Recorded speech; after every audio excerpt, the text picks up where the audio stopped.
In most respects, Call of Duty Modern Warfare Remastered doesn't feel like a contemporary shooter, but that's not a bad thing.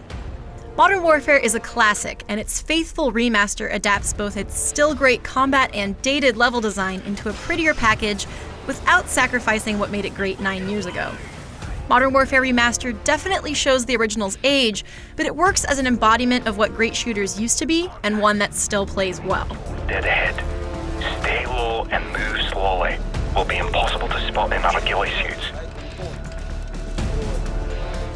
When IGN first reviewed Modern Warfare in 2007, it got a 9.4, and its great campaign missions like All Gillied Up and Mile High Club remain memorable, even though they've been copied so many times since.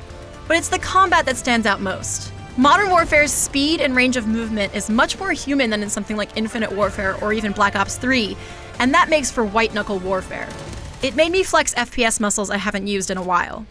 It's worth noting that while the animations and graphics are significantly improved, they're not as good as a new COD. However, actions like mantling, reloading, and throwing grenades require the same timing they always have, which can feel relatively slow and clumsy, but in a realistic sort of way. It's literally and figuratively grounded combat that's slower than I'm used to, but fun because it made me feel more desperate in the fray. The level design itself has definitely aged less gracefully.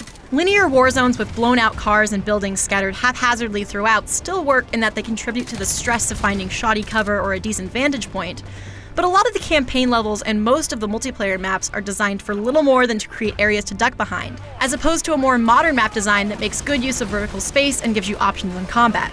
There were also times when I'd get momentarily stuck on the geometry of a door and unceremoniously shoved to the side by a scripted ally charging through. That's the kind of clumsy that's less endearing.